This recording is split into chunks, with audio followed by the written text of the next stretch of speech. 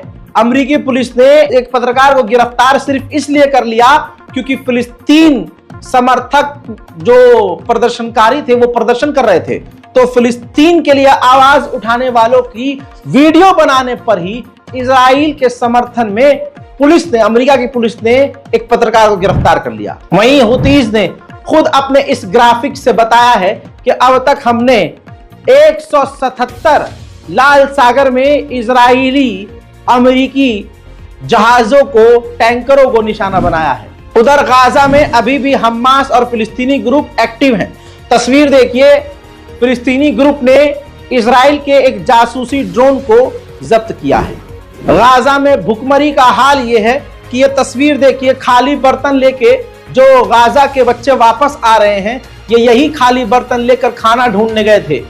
घंटों तक, कई किलोमीटर तक चलने के बाद इन बच्चों को खाना न मिला, आखिरकार खाली बर्तन लेकर ये लौट रहे हैं। इजराइल की सेना ने यह वीडियो सुरंग का जारी किया है, जिसमें उन्होंने दिखाया है कि 3.5 किलोमीटर गहरी और लंबी सुरंग को हमने बर्बाद कर दिया है, जो कि हमास इस्तेमाल कर रहा था। ताजा तरीन रिपोर्ट यह है कि अब बिना हमलों के भी फिलिस्तीनी लोग मारे जा रहे हैं। रिपोर्ट राजा की यह है कि खाना, पानी, दाना, दवाई सब की सब इजराइल ने बॉर्डर पर रोकी हुई है।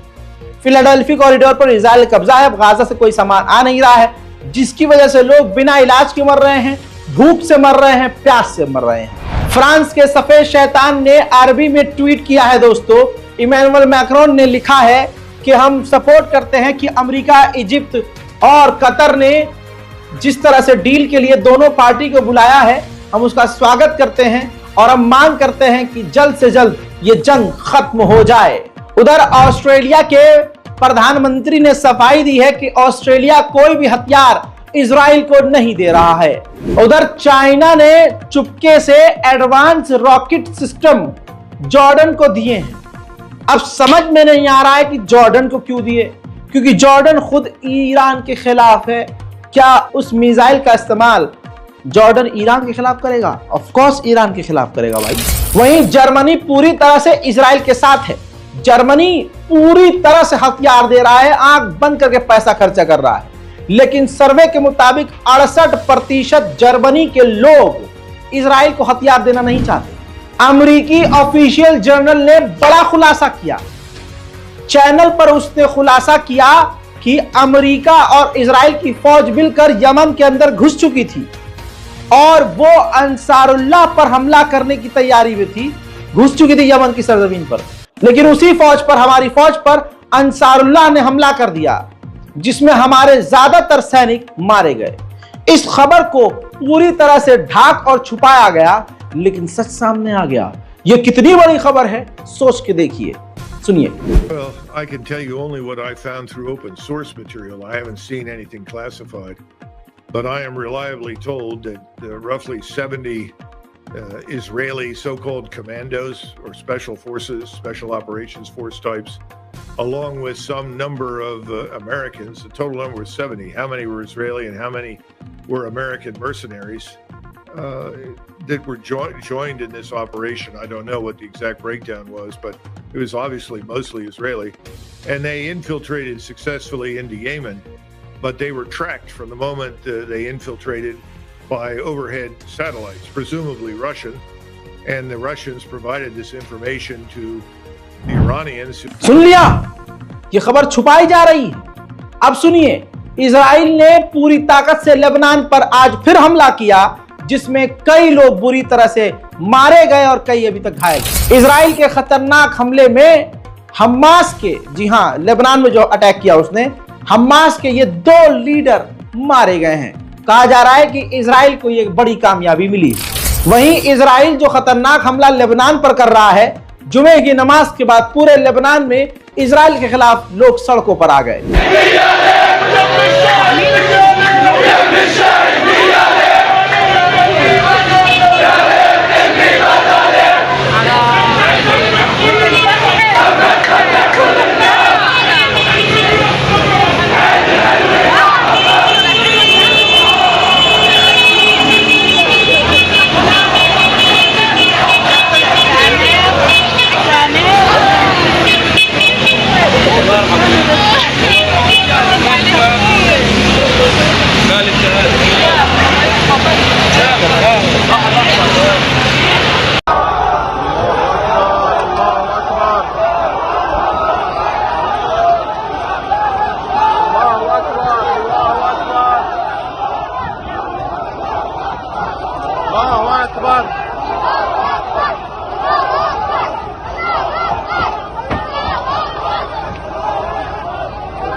इसके बाद हिजबुल्लाह ने इजराइल के ऊपर कई रॉकेट दागे और इस बार फिर से इजराइल फेल हुआ और कई रॉकेट इजराइल के इलाकों में जाकर गिर गए।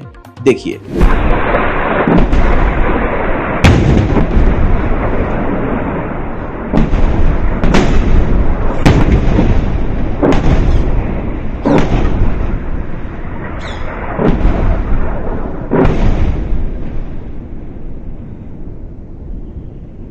נסראללה כלב, בן כלב.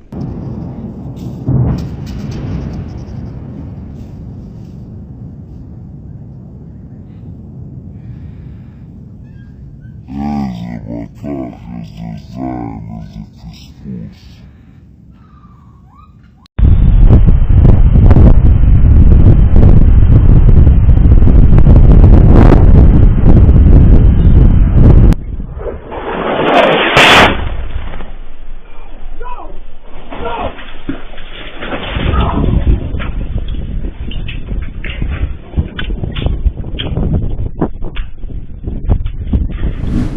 इसी तरह के हमले से इजराइल का ये यहूदी व्यक्ति सेटलर घायल था।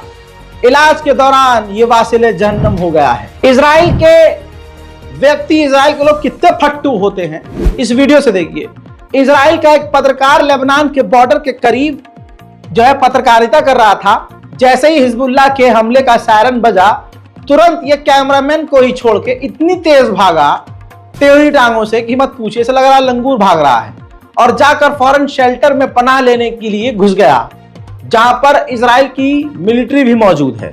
कैमरामैन को इतना पीछे छोड़ दिया कि ऐसा लग रहा था बेचारा कैमरामैन ही निपट जाएगा आज। ये देखिए किस तरह से जो शेल्टर है जमीन के अंदर अंडरग्राउंड, वहां पर ये जाकर छुप गया।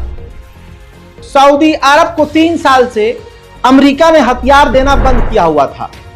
इल्जाम यह था कि जो हकीकत था कि यमन के ऊपर सऊदी ने बड़े खतरनाक हमले किए, जिसके बाद सऊदी अरब को बड़े और खतरनाक हथियार अमेरिका ने देना 3 साल से बंद किया हुआ था। लेकिन अब सऊदी अरब ने न जाने अमेरिका की कौन सी बात मानी है। शायद इजराइल की गुलामी मान ली होगी, या शायद इजराइल से नॉर्मलाइजेशन के लिए मान गया होगा। इसके अलावा कोई बात नहीं होगी कि अब सऊदी अरब पर से अमेरिका ने पाबंदी हटा दी है, कानून बदल दिया है, और अब ऑफेंसिव और खतरनाक हथियार सऊदी अरब को अमेरिका देने के लिए तैयार हो गया है। अमेरिकी विदेश मंत्री ने इजराइल के डिफेंस मिनिस्टर से कहा कि मिडिल ईस्ट में जंग किसी को फायदा नहीं पहुंचाएगी, बेहतर यह है कि सीज फायर हो जाए। वहीं इजराइल के हैवान सेटलर्स अमेरिकी एक्टिविस्ट के ऊपर हमला कर रहे हैं, मोलेस्ट कर रहे हैं, परेशान कर रहे हैं। वीडियो सामने है।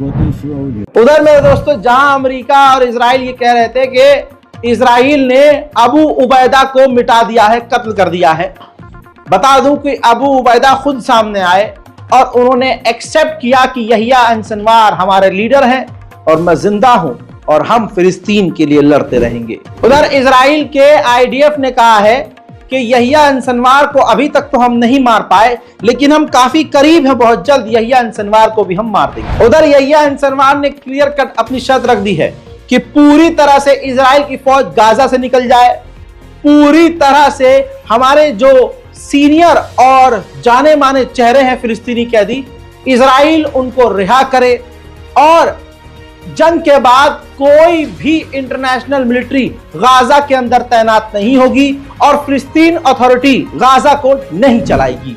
इजरायली पत्रकार ने कहा है कि फिलिस्तीनियों का जेल में बलात्कार करना जायज करार कर देना चाहिए, कानून बना देना चाहिए कि इजराइल की कैद में कोई भी फिलिस्तीनी अगर आएगा तो उसका बलात्कार करना कोई जुर्म नहीं कहलाएगा। यह इजरायली पढ़े लिखे लोगों की भी मानसिकता है।